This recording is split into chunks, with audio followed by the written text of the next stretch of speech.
Hello दोस्तों, कैसे हो आप। हमारी आज की कहानी है अधूरे सपने। बरखा एक संस्कारी लड़की थी। उसके सपने इतने ऊंचे नहीं थे जिन्हें उसका इंजीनियर पति प्रशांत पूरे न कर पाए। एक सीधी सादी प्यार से सराबोर जिंदगी की कल्पना की थी बरखा ने। परंतु उसकी शादी के तुरंत बाद प्रशांत के पिता को अचानक दिल का तो दौरा पड़ा और वे दुनिया से चले गए। और साथ ही ले गए प्रशांत और बरखा के जीवन के सारे रंग। सारी जिम्मेदारी अचानक प्रशांत के कंधों पर आ पड़ी। हनीमून के टिकट कैंसिल कराकर दोनों घर और घर वालों को संभालने में लग गए। बरखा उन लोगों में नहीं थी जो ससुराल वालों को पराया समझती है। उसने अपने सपनों को उठाकर मन की अलमारी में ऐसे रख दिया जैसे शादी का लहंगा और जेवर उठाकर रख दिए हो। प्रशांत का अब एक ही सपना था, पापा की कच्ची गृहस्थी को पार लगाना। और यह काम बरखा के सहयोग के बिना संभव नहीं था। मम्मी पर जो दुखों का पहाड़ टूटा था उसे तो कोई नहीं रोक सका था। किंतु प्रशांत और बरखा ने जिस तरह से सारे घर की जिम्मेदारी उठा ली थी उससे मम्मी को संभलने में बहुत मदद मिली थी। एक साल बीतने पर प्रशांत ने अपनी बहन साधना की शादी कर दी थी। पापा के प्रोविडेंट फंड की सारी रकम इस शादी में खर्च हो गई थी। अब उससे 4 साल छोटी बहन अर्चना की शादी के लिए पैसे जोड़ने थे। फिर छोटे भाई समीर और अर्चना के कॉलेज की पढ़ाई का भी खर्च था। प्रशांत पाई पाई जोड़कर रखता, बरखा भी उसका साथ देती। लेकिन जल्दी जल्दी 2 बच्चे हो जाने से बरखा की भी आवश्यकताएं बढ़ रही थी। जब भी वह किसी खर्चे की बात करती प्रशांत और उसका झगड़ा हो जाता। उसकी छोटी छोटी ज़रूरतें भी प्रशांत को ज़रूरी नहीं लगती। वह उसे किफ़ायत का भाषण देकर या डांट डपट कर चुप करा देता। समय बीतता गया। छोटी बहन उमा की भी शादी हो गई। भाई समीर का जॉब लग जाने पर उसकी भी शादी हो गई। उसकी पत्नी तुलिका जॉइंट फैमिली में नहीं रहना चाहती थी। जल्द ही समीर और तुलिका ने अपनी अलग गृहस्थी बसा ली। मम्मी की उम्र का तकाजा था। वे बीमार होती तो प्रशांत और बरखा ही तो उनके अपने थे, वहीं उनकी सेवा करते। उनके इलाज में एक खासी रकम खर्च हो जाती, पर जन्म देने वाली और पाल पोस कर बड़ा करने वाली माँ के आगे वे पैसे का मुँह थोड़े ही देखते। इधर इनके बच्चे आस्था और विश्वास बड़े हो रहे थे। उनके भविष्य की चिंता करने कौन आगे आता। वे तो इन दोनों की ही जिम्मेदारी थे।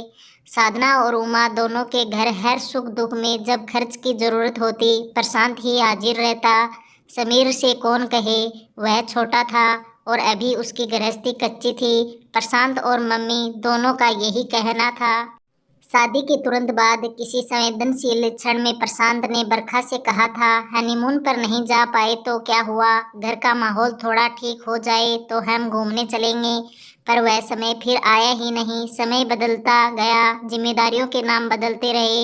एक दिन मम्मी भी भगवान के पास चली गई। घर में बड़ा सुनापन आ गया। कुछ समय बाद आस्था को कॉल सेंटर पर अच्छा जॉब भी मिल गया और मनपसंद जीवन साथी भी। बेटी की पसंद को उन्होंने शहर से स्वीकार कर लिया और उन दोनों की शादी करके अपनी आधी जिम्मेदारी से मुक्त हो गए।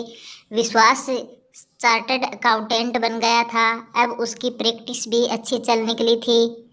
वह सिंपल हाउस वाइफ ही चाहता था। प्रशांत के एक दोस्त के माध्यम से तान्या का रिश्ता आया। तान्या उन्हें पसंद आ गई। कुछ ही समय बाद तान्या उनके घर बहू बनकर आ गई। आज विश्वास और तान्या हनीमून पर जा रहे थे। जाने से पहले पैर छूने आए तो प्रशांत ने आशीर्वाद देते हुए कहा, जाओ खूब घूमो फिरो, यही तो उम्र है घूमने की। सीधे साधे ढंग से कही बात न जाने क्यों बरखा के दिल को लग गई। आंखों में आंसू आ गए। जल्दी से दोनों को आशीर्वाद देकर पीछे मुड़ गई। कहीं तान्या ने आंसू देख लिए तो पता नहीं क्या मतलब समझेगी इसका। अब बरखा को लगने लगा था कि वे वाकई अब अपनी जिम्मेदारियों से मुक्त हो गए हैं। एक नई नवेली ब्याहता का सा अलड़पन जाग उठा उसमें और वह बड़े मनोहार से प्रशांत से बोली, सुनो जी, अब तो हमने अपनी जिम्मेदारियां भी पूरी कर ली हैं। चलो अब देश दर्शन के लिए चलते हैं। मेरी दक्षिण भारत जाने की बड़ी तमन्ना है। चलो अब घूम आए। प्रशांत ने उसकी तरफ देखा और हंसकर बोला, बाल सफेद हो रहे हैं तुम्हारे, पैरों में दर्द बना रहता है, अब क्या घूमने की उम्र रह गई है तुम्हारी। सुनकर बरखा सन सी रह गई। ऐसा लगा जैसे अचानक ओले पड़ गए हों। अंदर जाकर शीशे के आगे खड़ी हो गई। दो बूंद आंसू गालों पर लुढ़क आए। उसे लगा कि तान्या आ रही है तो झटपट आंसू पोंछ लिए। जिम्मेदारी मानो तो है और मानने वालों के लिए जिम्मेदारियां एक चक्रव्यूह की तरह होती है। एक पूरी की तो दूसरी आ गई। यही हाल बरखा का था। बड़ी जल्दी ही पता चला कि तान्या इस घर में एक नया मेहमान लाने वाली है। घर खुशी से भर उठा। लेकिन तान्या की तबीयत बहुत खराब रहने लगी। उससे खाना नहीं खाया जाता और वह बहुत कमजोरी महसूस कर रही थी। ऐसे में कोई तेज तर्रार सास होती तो बहू को चार बातें सुनाती, यह कहकर कि तुम कोई अनोखा काम नहीं कर रही हो, बच्चे तो हमने भी पैदा किए, पर मजाल क्या कि कोई काम छोड़ा हो।